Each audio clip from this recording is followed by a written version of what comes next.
একদম কচি থোড়ের একটি নিরামিষ রেসিপি বানাচ্ছি আজকে। তো থোড়টাকে দেখো আমি ভালো করে ঝিরিঝিরি করে কেটে নুন মাখিয়ে কিছুক্ষণ রেখে দিয়েছি।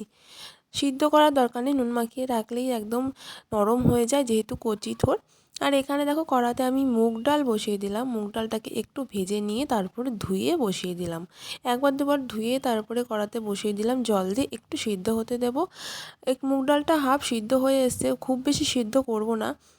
তো এরপরে এর মধ্যে আমি দিয়ে দিচ্ছি থোড়টা দিয়ে আরও কিছুক্ষণ আমি সিদ্ধ করে নেব।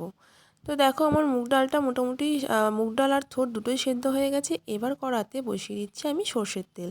সর্ষের তেলটা গরম হয়ে এলে এবার আমি দিয়ে দিলাম এতে গোটা জিরে আর শুকনো লঙ্কা ফোড়নে। ফোড়নটা একটু ভাজা ভাজা হয়ে এলে এবার আমি এতে দিয়ে দিচ্ছি আদা, কাঁচা লঙ্কা আর জিরে বাটা। তোমরা জিরে গুঁড়ো ইউজ করতে পারো, আমি বেটে দিয়েছি। আর তারপরে এর মধ্যে দিয়ে দিলাম হলুদ গুঁড়ো। হলুদটা সঙ্গে সঙ্গে দিলে অত ছিটকে আসে না। তো তারপরে মশলাটাকে ভালো করে দেখো কষিয়ে নিচ্ছি। মশলাটা কষিয়ে নেওয়া হয়ে গেলে এরপরে এর মধ্যে আমি দিয়ে দিচ্ছি সেই সেদ্ধ করা থোড়টা। তো এবার নুনটা একটু চেক করে নুনটা স্বাদ মতো দিয়ে দিয়েছি আর দিয়ে দিয়েছি সামান্য চিনি। তারপরে নামানোর আগে এখানে দিয়ে দিচ্ছি আমি ধনেপাতা কুচি। তো দেখো রেডি আমার থোড়ের এই রেসিপিটা, খেতে কিন্তু দুর্দান্ত হয়। কেমন লাগলো রেসিপিটা অবশ্যই জানিও, ভালো লাগে লাইক কমেন্ট করো। চলো টাটা।